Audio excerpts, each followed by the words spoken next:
Hey guys, Mark Fresh, Protect Dog Training in Kai. My mic has been having a problem going out on me today, so I'm trying to get that fixed because I'm doing a lot of yakking to the screen trying to educate customer on how this is getting done and what we're doing with him. So today, the first thing we're doing is classically conditioning him to the click. Means his food's coming, right? It's classical conditioning.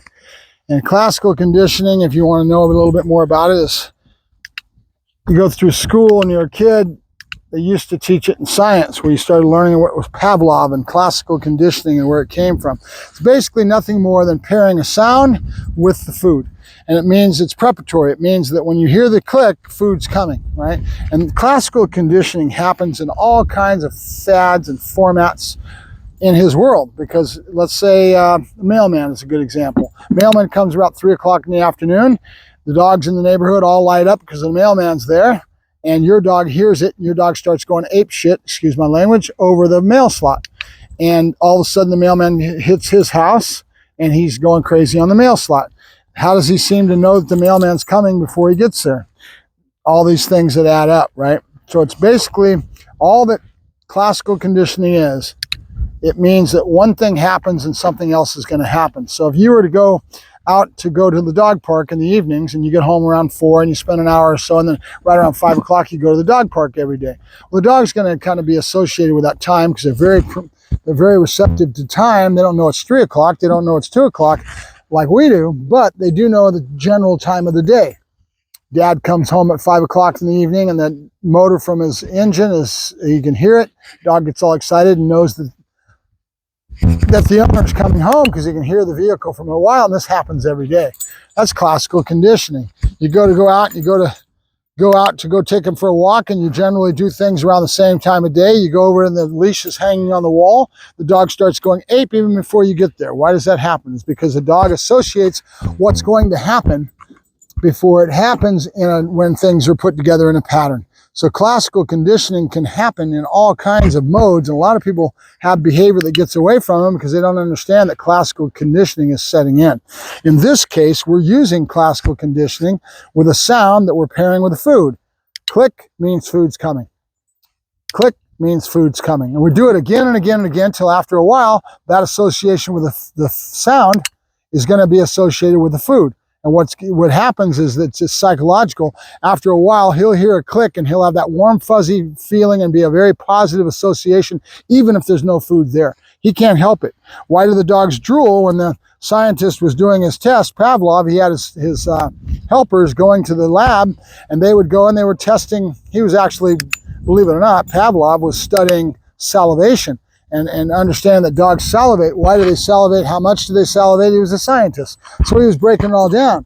And then he figured out that, wait a minute, they're coming every day. And when they get there every day, they go in there and all of a sudden the dog will start salivating with no preconditioning, no foods associated. Why are they salivating? Because they're already being classically conditioned to expect something that's a positive, right? So in this case, we're pairing that, meaning this is coming, right?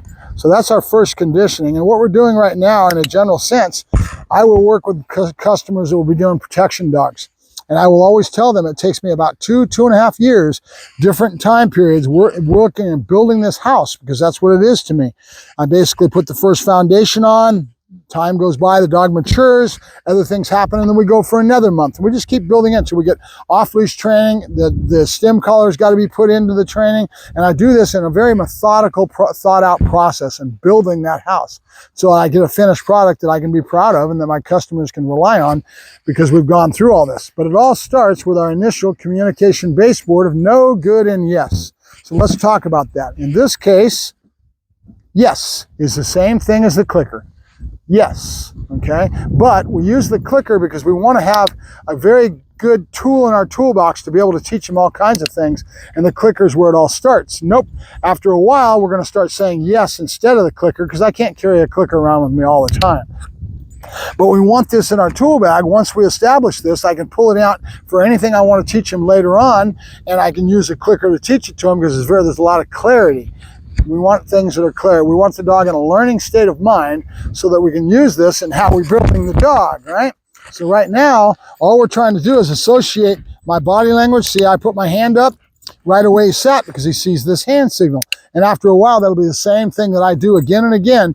So when you guys are watching this and you're hearing me yak at the screen, I'm talking to the dog, realize there's body language, voice tone, all kinds of things that are put in this. So you want to kind of be a parrot. You want to mimic me when you get the dog back, right?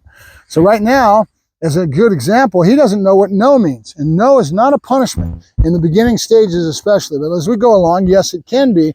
But there again is our voice tone. No, no, no. You notice the difference in all those different voice tones, right? I play my voice like it's a fiddle, like I'm playing an instrument. I have chastised tones. I have high pitchy tones. Yeah, good boy, good, yeah, good boy. A lot of praise tones, all kinds of tones. Chastised tone. No, bad dog. Listen to my voice, right?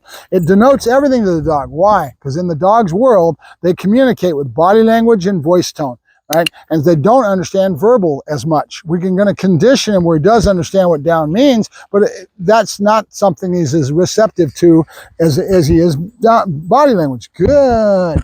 So now we're just trying to teach him the concepts, good, of what no, good, and yes mean.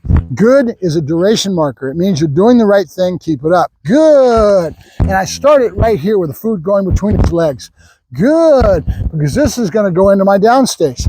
And I want the dog rock solid on where he's at. Good, what we call grounded, right? Because he's expecting that food to go between his legs. He's going to end up becoming grounded to that location and wait and have the patience to wait for me. Yep.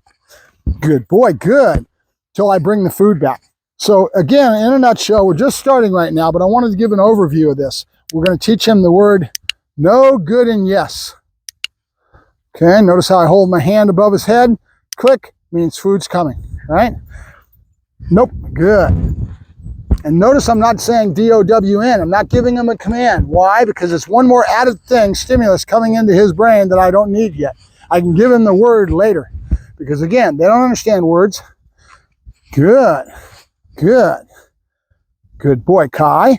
Good, Kai. Yep.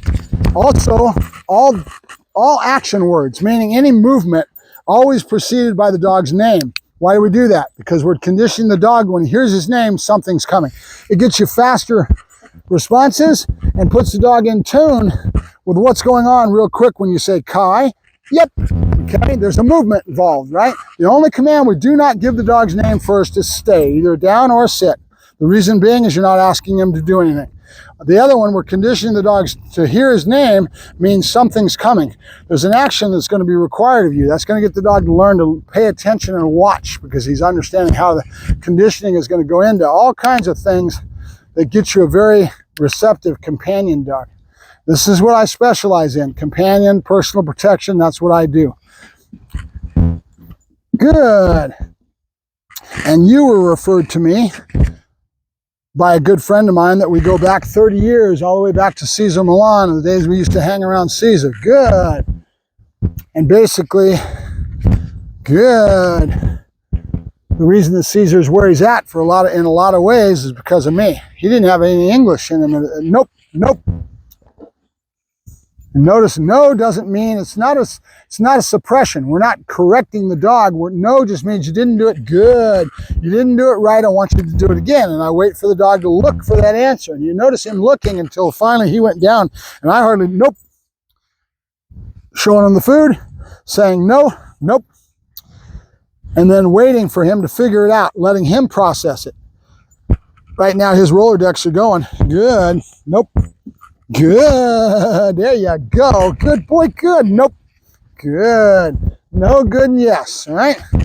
Good. So everything starts with a communication baseboard and consistency in that baseboard that we build on. Right. Good. First starts no, good, and yes, and a basic baseboard of communication that will give him everything he needs. And from there, we build the house. It has to start with a bottom floor, which is a foundation. Then from there, it builds on top of that. Each thing gets built on top of that again and again. Good. Good. And Kai is doing really good. Very intelligent. Good. Picking up on this really fast. Good, Kai. Good, Kai. Yep. Good boy. That's his first introduction to something's coming after you hear your name, right? The explosion. Now, you see a lot of things. You see a table. You see bowls. The bowls are because we're going to teach the dog to have back-end awareness.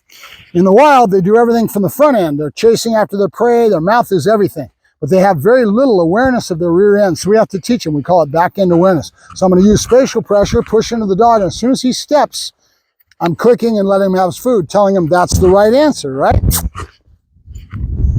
As soon as he steps on the bowl, click and then treat, okay? So he starts learning to find the answers through the process on his own and start to figure out and use his brain. This is how I get what I want. He wants the food, right? And after a while, and we're using what's called spatial pressure. Most animals don't want to be stepped on. So some dogs have more of it than others. He's very receptive.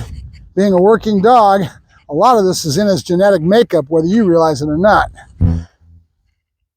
All I'm doing is waiting for him to step. As time goes along, we'll get a full circle out of him, and then you'll see some of the fancy stuff I do with some of my other dogs, where I'm flipping the dog and makes it all look fancy. Well, it all starts from the beginning, right?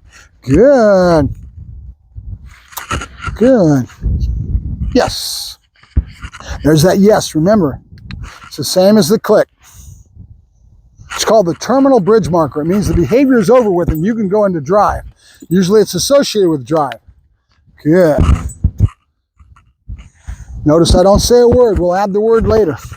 Good. So right now it's basically giving him a foundation, a communication baseboard that will be able to use it for all kinds of things. So the more you see these videos, pay attention to what I'm doing. Listen to my voice. Listen, watch my body language, because this is what you'll need to know. If I train the dog, every trainer is a little different. Your body language is everything. So he needs to pick up on that. Remember, a dog is not a robot. He's an animal that, there. Okay, now how did I get him to sit up like that without even knowing it? I gave it to you a second ago when I was talking about the bulls. Spatial pressure. When I step into him, he wants to not there, and he does it automatically. And then I just pair it with what I'm after, which is to sit, right? Good boy, good. There you go. Good. Kai, good boy, good. Kai, yep, good boy, good. That's his first association with dog's name first, preparatory to an action. We spring off of it, we explode off of that. He starts to learn. Kai means something's going to happen. Good. And we'll keep building this. You'll see it. Right now, I can't do what I call clocking the dog. I couldn't go around him without him breaking. And I don't start it that way. We start it here, and we start the association. In a nutshell, what you're doing is you're conveying a thought to the dog. Good. You're teaching. You're showing. Good. Later on, we get into correcting him, because by that time, he'll know what he's supposed to do, and he's being corrected because he didn't do it right. We're not going to correct him at this point other than just robbing him of food. That is a correction in itself. When he doesn't get what he wants, is his first association into the no, right? Because no means you don't get what you want. Nope. Nope. Ask for the sit first, click, then food. Good. And then ask for my down, and we'll go back into it again. Good. Trying to build some duration and how long he stays there. Good. Good. Listen to my voice tone, how it floats. Everything gets fluctuated and communicates through my voice and my body language. Good. Good boy, Kai. Good boy, good, Kai. Yep, good boy, there you go. And after a while, pattern and routine sets in, and he'll start to respond to all this stuff. Got a lot more to go, guys. He's just his second day here. Talk to you later. Mark Fresh, Protect Dog Training, and Kai.